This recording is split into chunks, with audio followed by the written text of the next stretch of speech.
Good morning friends and welcome back to my channel. Today we are going to learn a very important topic that is called as modal auxiliary verbs. As you all know that verbs are two types, main verbs and helping verbs.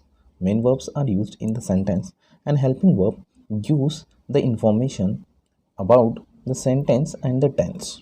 Now, helping verbs are two types, primary verbs and modal auxiliary verbs. Now today we are going to see the modal auxiliary verbs. As you all know that modal auxiliary verbs shall, will, should, would, may, might, can, could, must, need, ought to, dare, used to. These are all the main modal auxiliary verbs. Auxiliary verbs.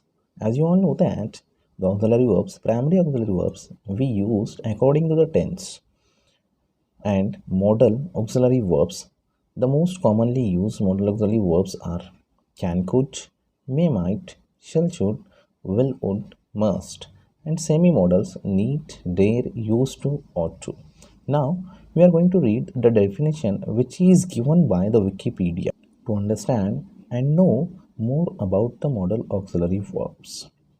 A modal auxiliary verb is a type of verb that contextually indicates a modality such as likelihood, ability, permission, request, capacity, suggestion, order, obligation, or advice.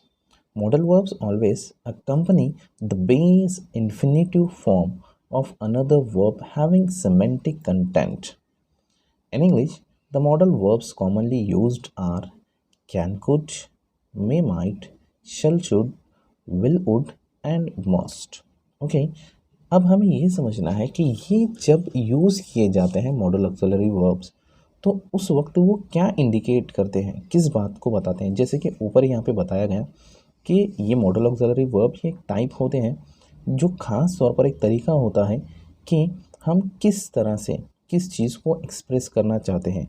यानी इन model auxiliary से हम ये बताना चाहते हैं कि किसकी ability क्या है, परमिशन है, कोई रिक्वेस्ट कर रहा है, कोई सजेशन दे रहा है, कोई ऑर्डर दे रहा है या कोई एडवाइस दे रहा है।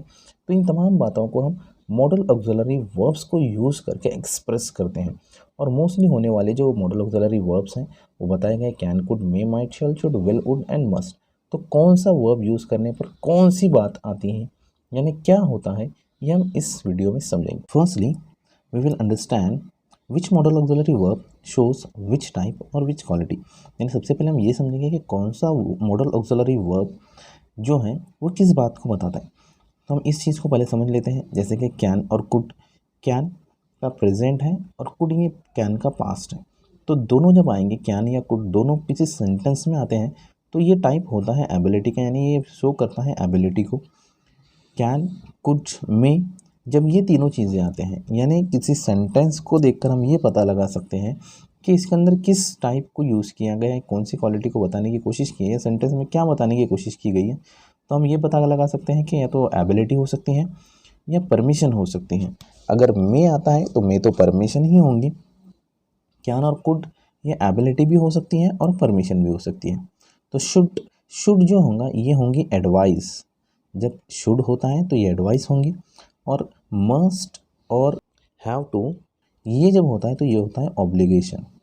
और उसके बाद दिया गया है माइट, मे, कुड, कैन, यानी कैन, कुड, मे, माइट ये चारों दिए गए हैं। तो यहाँ पर पॉसिबिलिटी मतलब अब थोड़ा सा कन्फ्यूजन हमें यहाँ पर हो सकता है कि कैन, कुड, मे, माइट ये चारों जब आते हैं तो माइट से होगा तो ये तो कंफर्म है कि वो पॉसिबिलिटी होंगी। लेकिन जब कैन, कुड, मे आते हैं तो ये पॉसिबिलिटी होगा या परमिशन होगा या एबिलिटी होगा। इस चीज़ को हम समझेंगे आगे वीडियो में अच्छे से, आप पूरी तरह से समझ जाएंगे कि कब कौन सी चीज़ होंगी। जैसे कि फॉर एग्जांपल हम कैन का एक एग्जांपल देखते हैं, she can read Spanish language. अब यहाँ पर क्या दी गई है, उसकी एबिलिटी को प्रेजेंट किया गया है। Can you return my books, अब यहाँ पर रिक्वेस्ट की गई है तो ये परमिशन में आ जाएगा, can you return my books. अब याद रखिए कैन, कुड, मे, माइट ये चार जो मॉडल ऑक्सिलरी हैं ये एबिलिटी, परमिशन और पॉसिबिलिटी के लिए यूज़ होते हैं। लेकिन इन सेंटेंसेस को देखकर हम ये अंदाज़ा लगा सकते हैं कि कौन सा सेंटेंस एबिलिटी के लिए है, कौन सा पॉसिबिलिटी के लिए है और कौन सा परमिशन के लिए है। ओके, जैसे कि अगर सेंटेंस के शुरू में कैन या मे लगता है तो याद रखेंगे हमें ये पता है कि कैन या मे और कुड भी हम कभी कभी यूज़ करते हैं। मोस्टली कैन और मे ही हम परमिशन के लिए यूज़ करते हैं, और ये कैन और मे सेंटेंस के पहले लगता है।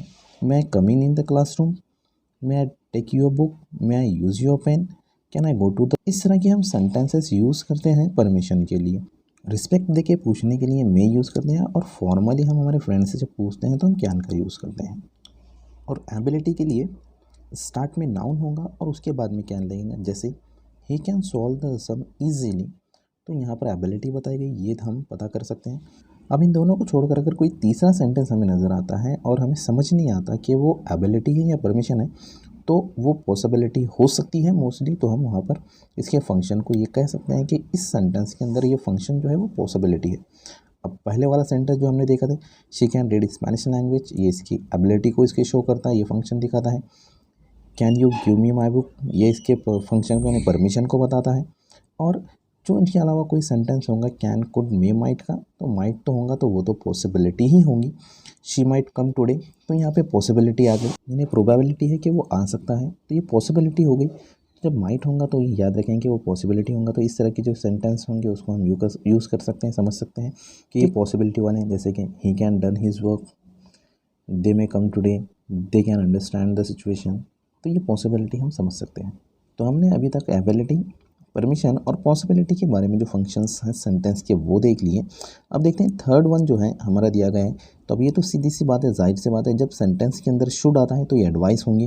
जैसे कि फॉर एग्जांपल हमें यहाँ पे देखते हैं we should attend the class और we should drink a lot of water, तो ये एडवाइस हो गई।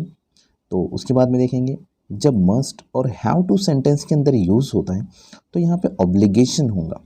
क्या बताया गया है, इस बात को याद रखना कि मस्ट और हैव टू जब होता है सेंटेंस के अंदर तो इसे ऑब्लिगेशन कहा जाता है।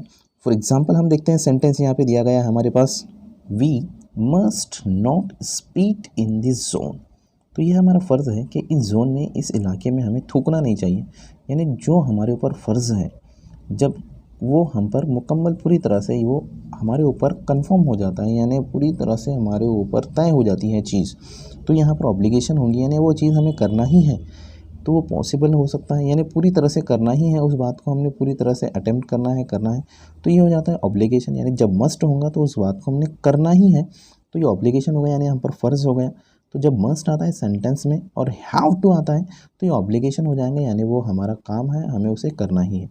और नेक्स्ट पॉसिबिलिटी, हमने इसको डिस्कस किया था। तो मोस्टली आपके क्वेश्चन पेपर में 1 मार्क का क्वेश्चन मैंने ये डाला ही हूँ जो मॉडल ऑक्सिलरी के ऊपर डिपेंड है, और इन्हीं में से एक वर्ड आपको मिल जाएगा और आपने उस क्वेश्चन को सॉल्व करना है। जैसे कि फॉर एग्जांपल क्वेश्चन दिया जाएगा, pick out the modal auxiliary and write its function, यानी क्वेश्चन इस तरह से दिया जाएगा ब्रैकेट में, pick out the modal auxiliary in this sentence and write its function.